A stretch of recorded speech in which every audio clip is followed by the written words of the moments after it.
Hamas will release 53 Israeli hostages, all women and children, in a deal that involves Israel releasing 150 Palestinian women and teenagers held in prison.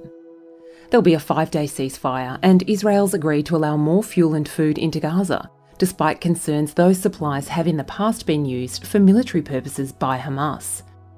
The deal is a recognition of the civilian emergency in Gaza, where Israel's determination to wipe out Hamas has resulted in widespread destruction and death. This is one of the world's longest-running conflicts, dating back to the very creation of Israel after World War II. This round kicked off on October 7, when Hamas sent fighters via tunnels and paragliders into Israeli farming communities and massacred civilians, including babies and elderly people. Hundreds were taken hostage, and desperate families have been camped in Tel Aviv trying to ensure Israel's hawkish Prime Minister Benjamin Netanyahu keeps them front of mind as he takes his revenge on Hamas.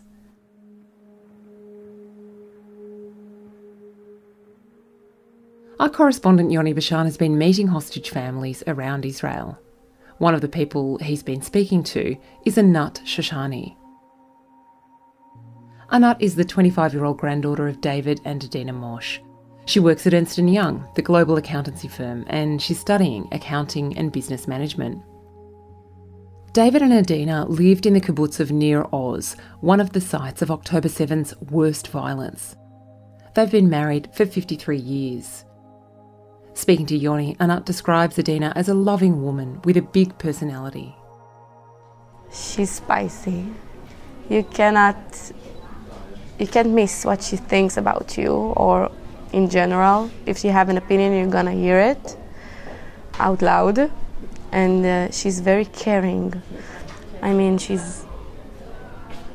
she raised most of the kids in the kibbutz, so now they're all grown-ups, like 40 or 30 years old. She cared for each one of them like he or she is like her own kid.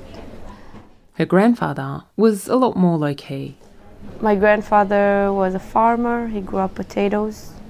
He really liked his work and the earth and this profession. Like, he had a lot of connection to the nature.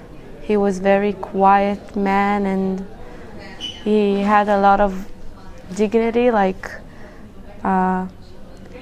not in the tough way. He was very gentle man, but in the you couldn't disrespect him because he was so kind and so helpful and so peaceful. David lost his brother in the Yom Kippur War 50 years ago. He was born in Iraq, and Anat says he has a lot of relationships with Israeli Arabs and with Gazans. He had many respect to their culture, and they had many respect to him. And that's why I believe that on his last moments, he just felt so much betrayal of all that he believed in. David was murdered on October 7 in his own home. Anat's grandparents were hiding in their safe room as around them their friends were massacred. Their next-door neighbour, an elderly lady, was last seen on Facebook Live being murdered by a Hamas militant who live-streamed his attack. Anat's grandmother was taken hostage. Throughout all the horrific worry, Anat has been thinking a lot about her grandparents' relationship. They were in love, like they just met.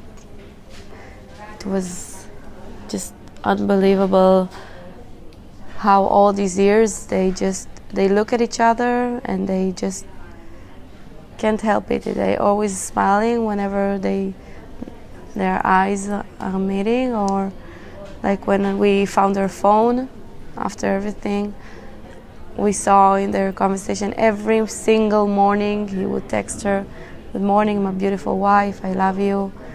Another day with you, how lucky am I?"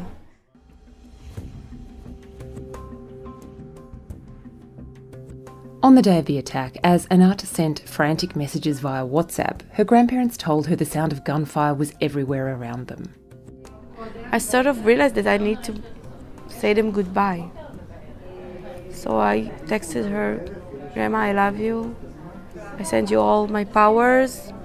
Please don't give up. And she answered me, "Sweetie, I love you a lot." Heart, like, so calm. So she always tried not to show us nothing. Like, she was very, very strong.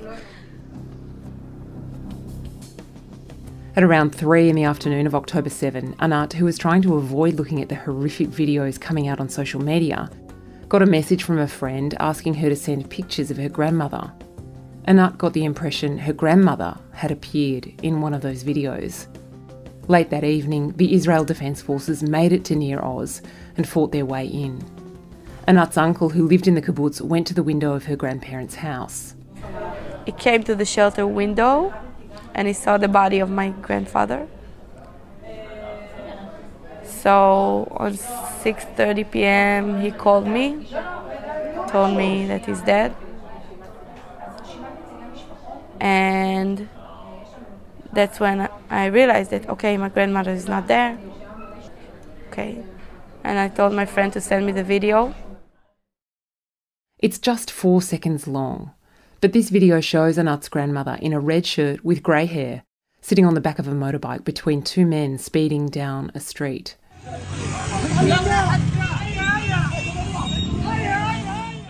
She looks terrified.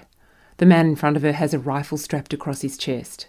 The man behind her has one fist in the air and the other raising one finger straight up as women and kids on the street watch them go by. And I see her on a bike inside Gaza. And sorry. It's okay, it's okay. No, it's fine. I'm used to cry. Don't worry.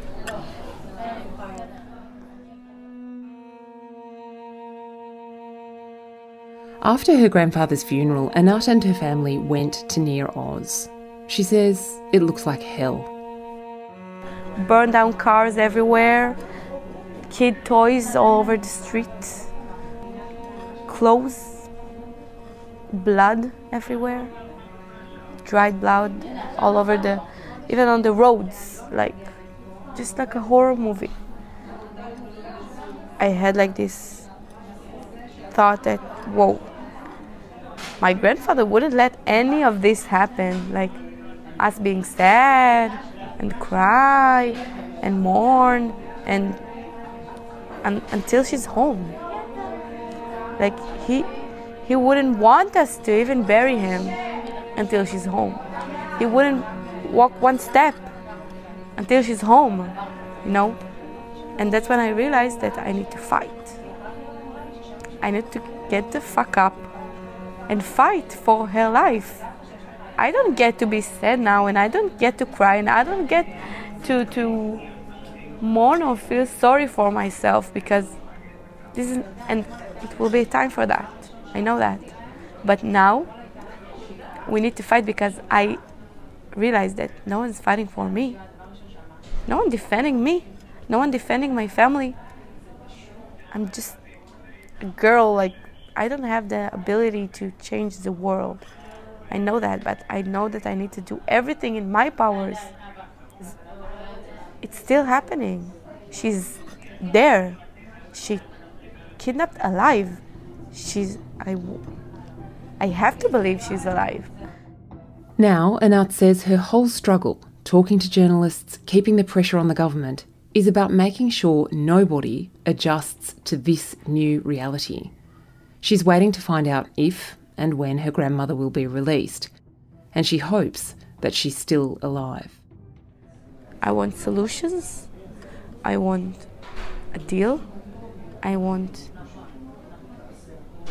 that no one will rest until it happened, because when you talk, I always used to think about the Holocaust and what would I do if I lived on that, because it lasted so many years, because so many times people just adjusted the idea that okay, they murdered Jewish people. Okay, I don't think that in our modern day we have the privilege to let something this inhumane happen. Anat Shoshany spoke to Yoni Bashan. Thank you for joining us on The Front. The best way to help us bring you this kind of journalism is to subscribe at theaustralian.com.au.